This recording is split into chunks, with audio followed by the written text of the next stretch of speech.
आज आपण न्यूमोनिया या आजाराबद्दल माहिती घेणार आहोत. एकेकाळी न्यूमोनियाचं नाव जरी ऐकलं ना, तरी भीती वाटायची.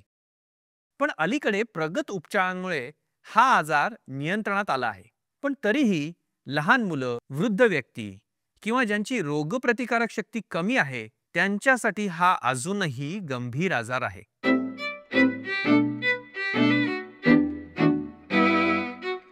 न्यूमोनिया म्हणजे काय? हा आजार फुफ्फुसातील वायुकोश आणि श्वासवाहिन्यांवरील जंतू संसर्गामुळे होतो.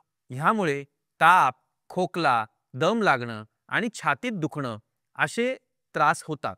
आणि त्याचा जर वेळेवर उपचार केला नाही तर श्वास घेता येऊ न शकल्यामुळे जीवावर बेतू शकतो. न्यूमोनिया हा बॅक्टेरियामुळे, व्हायरसेसमुळे किंवा फंगल इन्फेक्शन्समुळे होऊ शकतो.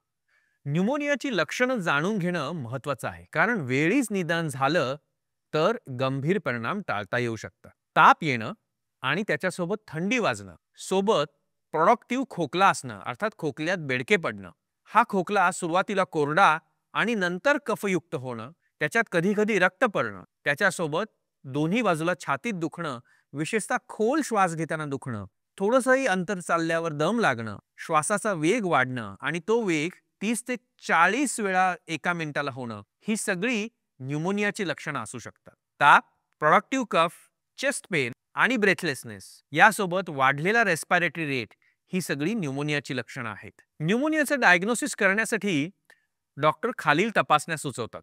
छातीचा एक्सरे, त्याच्यात लंग इन्फेक्शन स्पष्ट दिसून येतं. गरज पडली तर ब्लड कल्चर, त्याच्यामुळे कुठले जंतू आहेत हे कळू शकतं. थुंकीची तपासणी आणि जर बेडके बाहेर पडत नसेल तर ब्रॉन्कोस्कोपिक ॲस्पिरेशन आणि सोबत रक्तातील पांढऱ्या पेशींचं प्रमाण, जे किती इन्फेक्शन आहे हे समजण्यासाठी उपयोगाला येतं. न्यूमोनियावर वेळीच उपचार करणं गरजेचं आहे, कारण तो जीवघेणाही ठरू शकतो. त्याच्यासाठी अँटीबायोटिक्स हे बॅक्टेरियल न्यूमोनायटिससाठी कामाला येतात.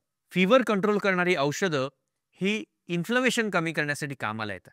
गरज पडली तर ऑक्सिजन थेरपी तुम्हाला रिकव्हरीला मदत करते. जर न्यूमोनिया आटोक्यात यायला वेळ लागत असेल तर कधी कधी पेशंटला व्हेंटिलेटर्सची सुद्धा गरज भासू शकते. पण न्यूमोनिया आणि इन्फेक्शन कंट्रोलमध्ये आलं तर पेशंट पुन्हा व्हेंटिलेटर्सवरून बरे होऊन घरी जाऊ शकतात. एकदा का पेशंट व्हेंटिलेटरवर गेला की तो बरा होत नाही, हा एक गैरसमज आहे आणि हा गैरसमज आपल्याला आपल्या डोक्यातनं काढून टाकणं गरजेचं आहे. न्यूमोनिया टाळता येऊ शकतो का?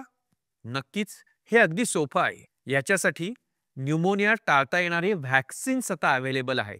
ह्याला न्यूमोकोकल आणि फ्लू व्हॅक्सिन्स म्हणतात. त्याच्यासोबत आपल्या श्वासाची, समाजाची, शरीराची स्वच्छता, घराबाहेरचं प्रदूषण, धूर टाळणं, विशेषतः लहान मुलांना आणि ज्येष्ठ नागरिकांना त्याचं एक्सपोजर टाळणं, या गोष्टी न्यूमोनिया टाळण्यासाठी कारणीभूत ठरतात. चांगला आहार, नियमित व्यायाम आपली न्यूमोनिया विरुद्ध लढण्याची रोगप्रतिकार शक्तीत वाढवतो. न्यूमोनिया टाळण्याचं व्हॅक्सिन, नियमित स्वच्छता, अवॉइडिंग पोल्युशन आणि हेल्दी डाएट हे न्यूमोनिया टाळण्याचे साधे सोपे उपाय आहेत.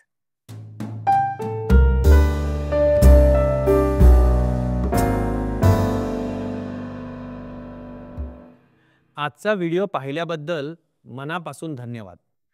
तुमच्याकडे काही प्रश्न असतील ना, तर कॉमेंटमध्ये नक्की विचारा. तुम्हाला हा व्हिडिओ उपयोगी वाटत असेल तर नक्की लाईक करा, शेअर करा आणि सबस्क्राईब करा. आणि हो, आमच्या व्हॉट्सॲप कम्युनिटीलाही नक्की जॉईन करा बरं का.